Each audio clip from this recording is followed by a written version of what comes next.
1. 사랑은 두려움을 없애며 사랑이야말로 궁극입니다. 나는 의사에게서 더 이상 나를 쥐어짜며 살지 말라는 말을 들었고, 이제부터는 제2의 인생을 살아야 한다는 말을 들었습니다. 왜냐면 나는 언제라도 죽을 수 있는 상태였거든요. 사실 이 말이 나를 죽을 만치 겁나게 만들었다고요. 며칠이 지난 뒤 전 자신에게 말했죠. 어쨌거나 난 아직 살아있다고. 이따위 쓸모없는 두려움일랑은 집어 던져버리고 대신 내가 뭘 할 수 있는지를 알아보자고. 나는 내가 답을 얻거나 아니면 지상에서의 삶을 떠나리라 결심했어요. 관상동맥 혈전증 따위에게 내 인생을 맡기지는 않을 거라고요. 의사들은 신장 결석으로 고통을 받을 때면 몰핀을 사용해도 좋다고 허락해주기까지 했죠. 내가 관상동맥 혈전증으로 의사들에게 경고를 받은 후에 한 일은 세상으로부터의 단절, 그것도 100%의 단절이었어요. 예전에는 전 뉴욕에서 생활할 때 예술, 오페라, 재즈, 발레, 극장 등등을 즐기는 매우 사교적이고 활동적인 사람이었어요. 나 자신으로부터의 회피를 위해 필요한 것들이었죠. 그러나 3개월 동안 나는 모든 사회 활동을 멈추었고, 데이트도 하지 않고 심지어는 주말에 여동생들과 그 가족들을 방문하던 것조차 그만두었어요. 전화기도 집어 던져버렸죠. 정말로 세상과의 완전한 단절이었고, 뉴욕 시내 한가운데서 전 혼자 고립되었어요. 새벽 2시와 5시 사이에 먹을거리를 사기 위해 밖으로 나오는 게 전부였고, 그 시간이면 거리에는 사람이 없었죠. 맨하탄에서는 가게들이 밤새 문을 열고 있었지만 식료품 가게 주인 외에는 아무도 없었어요. 나는 완전히 세상에서 떨어진 채 혼자 대답을 찾기 위해 죽어라 골몰하고 있었어요. 나는 지난 40년간을 대부분 불행하게 보냈어요. 제가 이렇게 말한다면 친구들은 아마 저에게 이렇게 말하겠죠. 이런 레스터, 넌 모든 걸 가진 사람이잖아. 하지만 전 제가 아무것도 가진 게 없다고 느꼈습니다. 저에겐 좋은 가족들과 사랑이 넘치는 어머니가 있죠. 훌륭한 교육도 받았고요. 전 센트럴파크 남부 116번지 펜트하우스에서 살았어요. 친구들도 무지하게 많았고요. 하지만 제 생활은 불행했고 병들어 있었답니다. 나는 20년 동안 건초열에 시달렸고, 15년 동안 각종 교양들과 천공된 교양들에 시달렸고, 간은 비대해졌고 신장 결석까지 있었어요.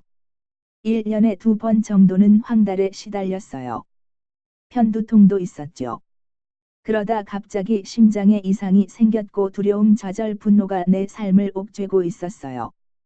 의사들은 심장 문제로 인해 내가 언제든지 죽을 수가 있다고 말했는데, 피할 수만 있다면 계단을 오르는 것은 생각도 하지 마세요라는 경고를 듣는 지경에 이르고야 말았죠.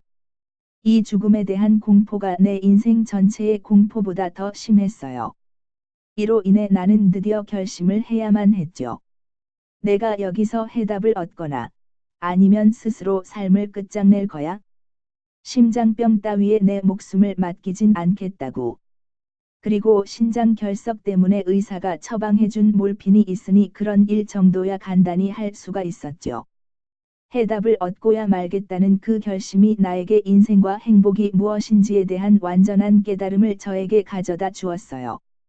나는 나의 아파트에 홀로 앉아서 그저 생각하고 또 생각을 했어요. 나에겐 지금 절박한 문제가 있고 난 그것에 대한 답을 찾아야만 해요. 그래서 전 자리에 앉아서는 말했어요. 레스터, 넌 꽤 똑똑한 편이야. 고등학생 때는 우등생이기도 했었잖아. 그리고 대학생 때는 장학금도 받았고 역시 우등생이었었지. 하지만 아무리 그랬더라도 난 바보였어요. 나는 어떻게 하면 행복해지는지에 대한 기본적인 것조차 모르는 바보 천치였다고요. 이젠 어떡하죠? 과거의 모든 지식 따윈 이젠 아무런 쓸모가 없어요. 그래서 전 그것들을 다 놓아버리고 처음부터 다시 시작하기로 했어요. 오케이, 좋아. 나는 누구지? 이 세상은 또 뭐지? 이 세상에 대한 나의 관계는 또 뭐지? 나는 내가 알고 있는 조그마한 행복을 떠올렸고 그게 항상 여자와 관련이 있다는 것을 알게 되었어요. 여자들에게 사랑을 받는 것이 행복이었군. 그러고는 생각을 했어요. 글쎄, 나는 나를 원하는 사랑스러운 여자들이 넘쳐나지. 하지만 난 아직 비참하다고. 난 생각을 했어요. 그렇다면 행복은 사랑을 받는 게 아닌 거야? 나는 그 생각을 다시 음미해보았고 내가 그들을 사랑했을 때 그때 내가 행복했었다는 것을 발견했어요. 결론. 나의 행복은 내가 사랑하는 능력과 같다. 그리고는 나는 다른 이들을 사랑하려는 강렬한 시도를 했어요. 나는 나의 과거 행동을 되살펴 보았습니다. 내가 스스로 누군가를 사랑한다고 생각했던 것들이 사실은 사랑받고자 하는 것일 뿐이라는 걸 알았어요. 예를 들어 나는 여자에게 잘 대해준 것이 그녀로부터 무언가 다른 것을 원했기 때문에 그랬던 것이라는 걸 알아차렸죠. 나는 스스로에게 말했습니다. 레스터. 이런 별표 쌓인 자식. 당장 그것을 바로잡으라고. 그리고는 그녀를 있는 그대로 사랑했습니다. 그녀로부터 무엇을 원해서가 아니라요. 나는 잘못을 바로 잡을 게 더 이상 보이지 않을 때까지 계속해서 바로잡고 또 바로잡았습니다. 그 다음으로 나에게 찾아온 큰 깨우침은 지성 인텔리전스란 무엇인가 하는 것이었어요. 나는 우리들이 별 생각 없이 사용하는 지성이라는 것의 전체적인 그림을 가지게 되었습니다. 또한 나에게 일어나는 모든 일에 내가 책임이 있다는 것을 발견했습니다. 그리고 나서는 모든 생각이란 조만간 대쉬 늦든 빠르든 대쉬 물질화된다는 것을 알게 되었습니다. 그 후로는 나는 나에게 일어나는 모든 일에 스스로 책임을 지기로 했습니다. 그것들을 살펴보면서 내 마음에 최초의 생각이 떠오르면 그것을 의식할 수 있게 되고 그리고 나서는 그것을 놓아줄 수가 있게 되었어요. 나는 내가 창조한 모든 지옥들을 놓아주었고 그것들을 되돌려 선두잉어요. 모든 것들을 사랑으로 평등하게 대하고 사랑받으려 하기보다는 사랑하려고 하고 나에게 일어나는 모든 일들에 대해서 스스로 책임을 짐으로써 대쉬 나의 무의식적인 생각들을 찾아내고 그것들을 바로 잡음으로써 대쉬 나는 점점 더 행복해지고 점점 더 자유로워지기 시작했어요. 그러다 지성에 대한 어떤 흥미로운 그림이 마음속에 떠올랐습니다. 그건 놀이공원에 있는 범퍼카들이 계속 서로 충돌하는 장면이었어요. 범퍼카는 제대로 운전하기가 어려워 자꾸만 서로 부딪히죠. 그들은 모두 위에 있는 철사 그물에서 긴 안테나처럼 생긴 막대기를 통해 전기 에너지를 받습니다. 그 천장에 있는 전기 에너지원은 나와 모든 사람에게 막대기로 연결되어 에너지를 공급하는 보편적 지성과 우주 에너지를 상징합니다. 우리는 범퍼카의 페달을 밟는 만큼 그 에너지를 사용할 수 있지요. 각 운전자는 천장에서부터 그가 원하는 만큼 지성과 에너지를 공급받습니다. 하지만 그들은 눈이 멀어서 다른 차들과 부딪히고 또 부딪힙니다. 처음 2달 동안 나는 행복이 무엇이고 지성과 사랑이 무엇인가에 대한 해답을 찾았고 해답을 찾음에 따라 나의 긴장과 비참함의 무거운 짐에서 점차 벗어날 수 있게 되었어요. 첫 번째 통찰은 사랑에 관한 것이었어요. 나의 행복이란 내가 사랑할 수 있는 능력에 달렸다는 것이었죠. 이것은 어마어마한 통찰이었고 그것이 나를 자유롭게 하기 시작했어요. 나는 내가 올바른 방향으로 가고 있다는 것을 알아차렸고 행복의 사슬의 끄트머리를 붙잡게 되었고 나는 이 사슬의 전체를 보기 전까진 이걸 놓지 않으리라 결심했죠. 그리고 두 번째로 나의 총체적인 생각이 나에게 일어나는 모든 일에 책임이 있다는 것을 깨닫자 이것은 나에게 더 큰 자유를 주었답니다.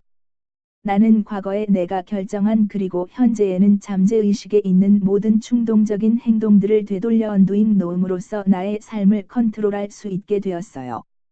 세 번째 통찰의 국면은 내가 진실로 누구인가에 대한 발견과 깨달음이었어요. 나는 우리 모두는 아무런 한계를 가지지 않는 무한한 존재임을 깨닫기 시작했습니다. 그리고 모든 한계란 과거에 학습되어지고 현재까지 붙들고 있는 우리 마음속의 관념들 뿐이라는 것 또한 알게 되었죠. 우리가 우리 자신의 진정한 모습을 보게 된다면 우리는 우리가 과거에 생각했던 한계지워진 존재가 아니라는 것을 보게 되고, 그 한계들을 쉽게 내려놓을 수 있다는 것을 알게 될 겁니다. 이 3가지 작업을 하면서 나는 점점 더 자유로워졌고, 내 가슴은 점점 더 가벼워져 갔습니다. 나는 점점 더 행복해지고 평화로워졌습니다. 내 마음은 고요해졌어요. 그러다 갑자기 호기심이 생겼어요. 이게 이렇게도 좋은 것이라면, 이것이 얼마나 더 좋은 것일 수 있는지 알아야겠어. 나는 끝까지 한번 가볼 거야. 나는 불행한 삶을 살아왔어요. 그래서 이 멋진 행복감이 나를 찾아오기 시작했을 때 나는 모든 것을 원했고 끈질기게 파헤쳤어요. 그리고는 갑자기 어디서 오는지 알 수 없는 갑작스런 힘이 나에게 쏟아지기 시작했습니다. 나는 라에 있는 친구에게 전화를 해서는 이야기를 했어요. 거실에 지금 3사람이 있군.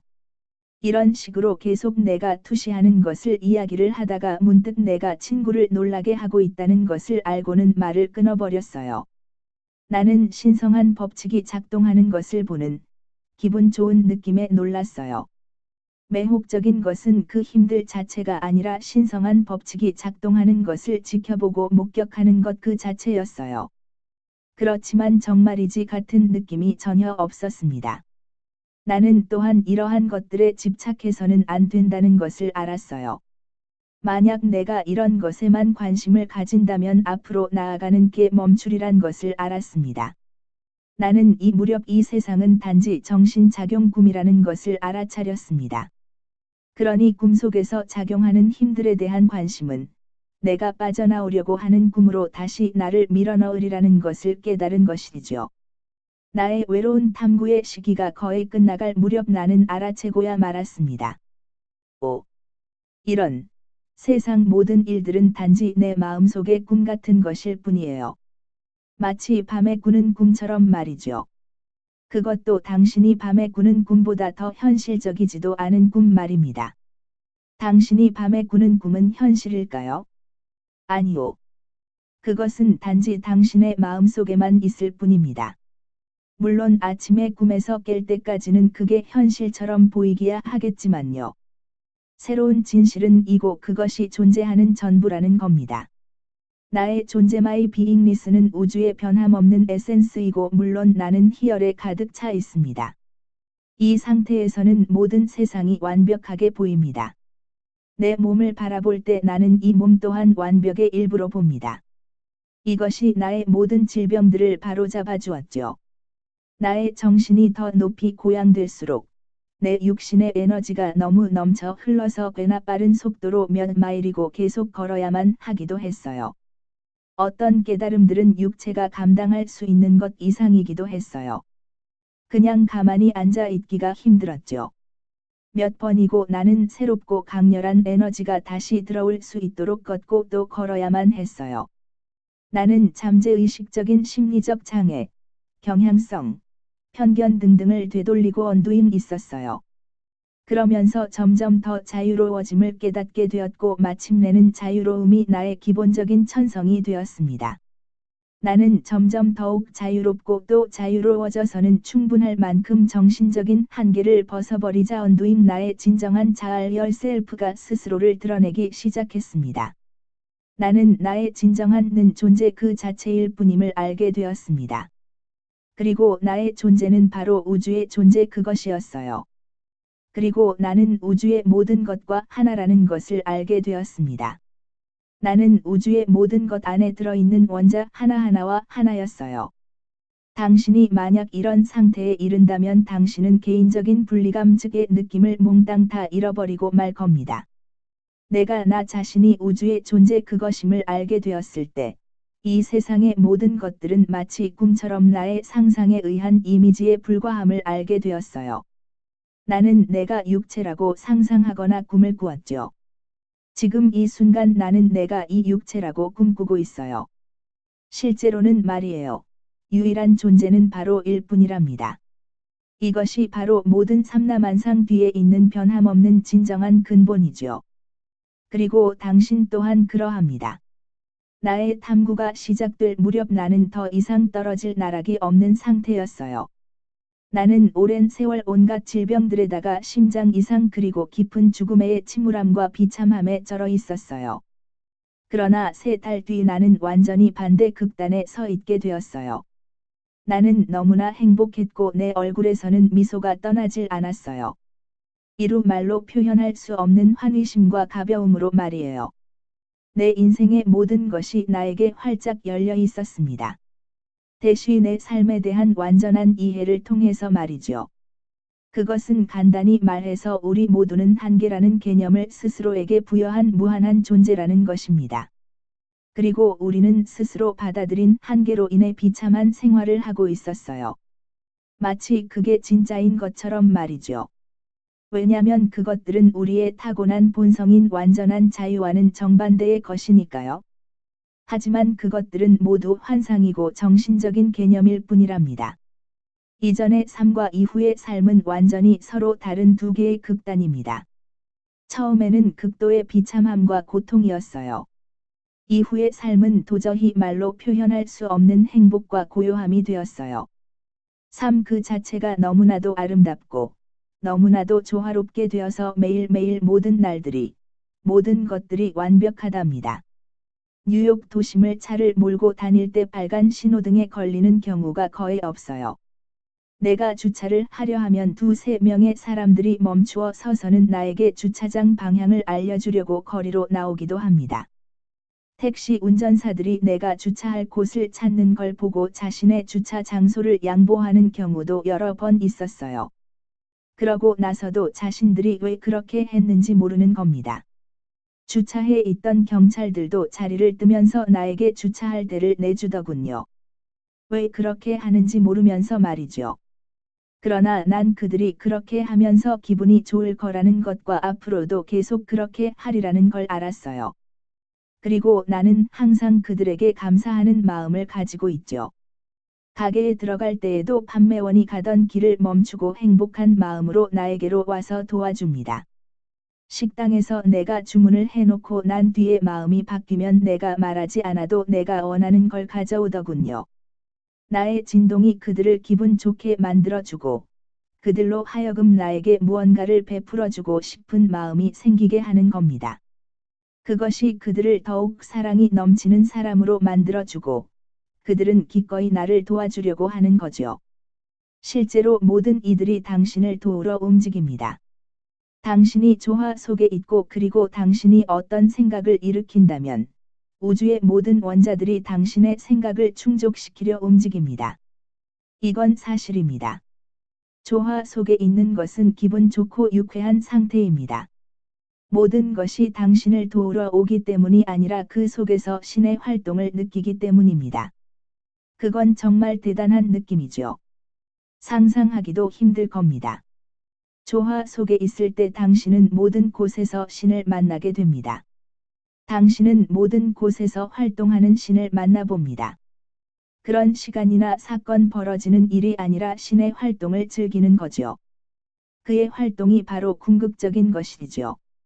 우리가 조화 속에 있을 때 우리의 사랑하는 능력이 극대화되어 극도의 강렬함으로 모두를 사랑하게 되며 그로 인해 우리는 우리가 살 수 있는 가장 기쁜 삶을 살게 되는 겁니다.